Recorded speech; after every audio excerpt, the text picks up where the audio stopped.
नमस्कार। आज के इस वीडियो में बच्चों हम एशिया की भूगर्भिक संरचना के बारे में अध्ययन करेंगे।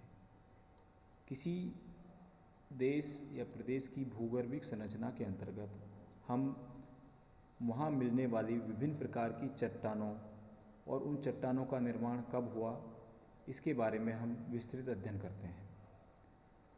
एशिया महाद्वीप का भू आकृतिक स्वरूप अर्थात संरचना एवं उच्चावच विविधता से युक्त है।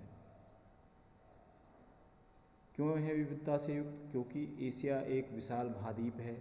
कहीं पर यहाँ पर समुद्र की स्थिति है, कहीं पठारी क्षेत्र, कहीं मैदानी क्षेत्र है, तो ये विविधता से युक्त महाद्वीप है। यह विविधता महाद्वीप की विशालता के कारण और अधिक हो जाती है, क्योंकि जितना बड़ा एरिया होगा उतनी हमें असमानता देखने को मिलती है।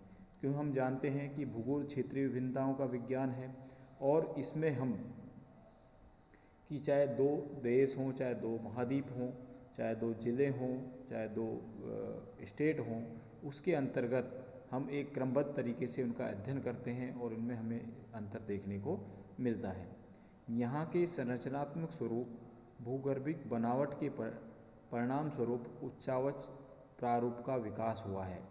जो अंदर क्या है, अंदर जो चट्टानें हैं वो हमें बाहर नज़र आती हैं, तो वो अंदर की जो संरचना है वो ही हमें इसके उच्चावच प्रारूप का निर्धारण करती है। आज जो एशिया महाद्वीप का भू आकार दृष्टिगत होता है वो भूगर्भिक संरचना का परिणाम है।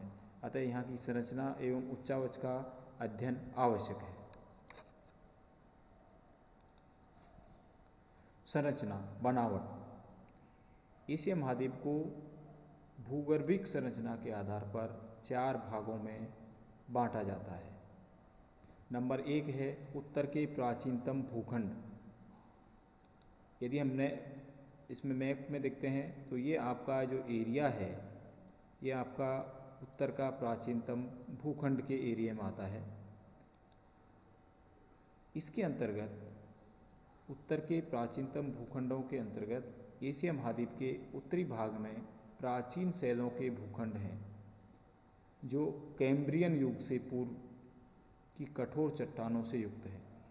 हमने भूगर्भिक समय मापनी में फर्स्ट ईयर में पढ़ा है कि जो विभिन्न कल्प हैं, एरा हैं, आपके युग हैं, तो उसमें चाहे ईओसीन है, मायोसीन है, कैम्ब्रियन है, प्री कैम्ब्रियन है, हेलोसीन, तो ये विभिन्न युग हैं। किस युग में किस चट्टान का निर्माण हुआ, तो ये कैम्ब्रियन युग से पूर्व की कठोर चट्टानों से युक्त है। इसमें कौन कौन सी चट्टानें आती हैं? नीस, शिस्ट, ग्रेनाइट आदि आग्नेय चट्टानें। आग्नेय चट्टानें जो लावा के ठंडा होने से बनती हैं। इन भूखंडों में 4 प्रमुख भूखंड हैं।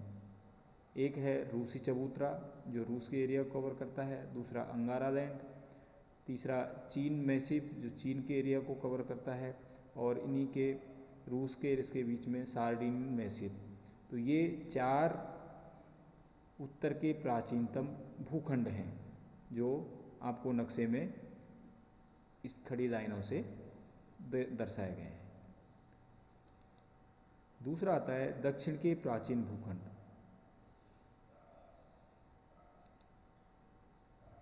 एशिया महाद्वीप का दक्षिण भाग प्राचीन गोंडवाना लैंड का भाग है। अंगारा लैंड और गोंडवाना लैंड आप महाद्वीपीय विस्थापन में इनका नाम आपने सुना होगा। महाद्वीपीय विस्थापन सिद्धांत या पृथ्वी की उत्पत्ति, ये प्राचीन दृढ़ भूखंड हैं। इसके 2 भूखंड अर्थात एक अरब का प्रायद्वीप और दूसरा भारत का प्रायद्वीप। एक अरब का प्रायद्वीप, ये आपका अरब का प्रायद्वीप जिसके 3 ओर पानी है, और दूसरा है भारत का प्रायद्वीप, क्योंकि प्रायद्वीप वह भौगोलिक इकाई होती है जिसके 3 ओर पानी होता है। तो इसको अरब का प्रायद्वीप और ये आपका भारत का प्रायद्वीप एशिया में स्थित है। यहाँ प्राचीन आग्नेय रूपांतरित शैल जैसे नाइस, शिस्ट और बेसाल्ट आदि की प्रधानता है। ये कठोर चट्टानों वाले क्षेत्र हैं जो कभी समुद्र में नहीं रहे हैं। ऊंचे उठे हुए क्षेत्र हैं जिन पर कभी समुद्र नहीं रहा है। तीसरा आता है नवीन मोड़दार पर्वत श्रेणियाँ। एशिया के मध्य में नवीन मोड़दार पर्वत श्रेणियों का क्रम मिलता है। इनका निर्माण मुख्यतः टर्सरी युग में हुआ है। टर्सरी युग की भूगर्भिक हलचलों के कारण हुआ है।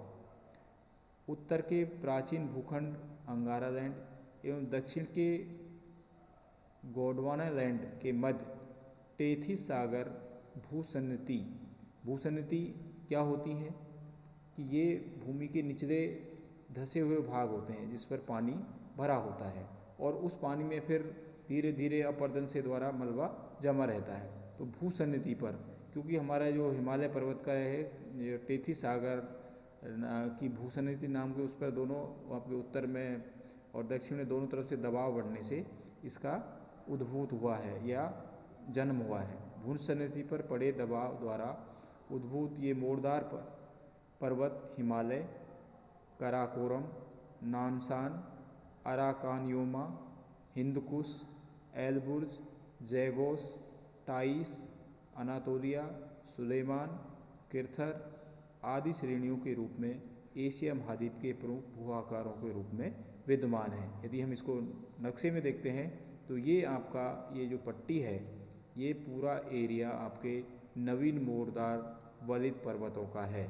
इसमें हिमालय भी शामिल है। चौथा भाग आता है आपके अवशेष भाग, शेष बचे हुए अपरदित भाग। इसके अंतर्गत वो क्षेत्र सम्मिलित हैं जो उपयुक्त वर्णित क्षेत्रों के मध्य स्थित हैं। इन प्रदेशों की चट्टानों का निर्माण पुराजीवी कल्प एवं मध्यजीवी कल्प में हुआ है। इन पर कैलिडोनियन हलचलों का पर्याप्त प्रभाव पड़ा। मोड़दार पर्वतों का कालांतर में इतना अधिक अपरदन हुआ कि अनेक अवशिष्ट पर्वत एवं पठारों का स्वरूप परिवर्तित हो गया तथा कुछ तो समतल मैदान के रूप में आ गए। चीन का पठार इसी का रूपांतरित रूप है। अवशेष भागों में हम ये वाला जो पार्ट है जिसमें डॉट डॉट से दिखाया गया है, तो ये घिसकर नीचे मैदानी क्षेत्रों में परिवर्तित हो गए हैं, क्योंकि कोई भी ऊंचा उठा हुआ भाग उस पर भाई जो कारक कार्यरत रहते हैं, अपरदनात्मक कारक कार्यरत रहते हैं, तो धीरे धीरे उसको घिसकर समतल प्राय मैदान बना देते हैं। तो ये आपके एशिया की संरचनात्मक या भूगर्भिक संरचना थी, जिसको 4 भागों में बांटा गया, जिसको हम नक्शे से भी हमने समझा। तो आज की इस वीडियो में हम एशिया के भूगर्भिक संरचना का संक्षिप्त और ज्ञान प्राप्त किया। आज के लिए इतना ही। धन्यवाद।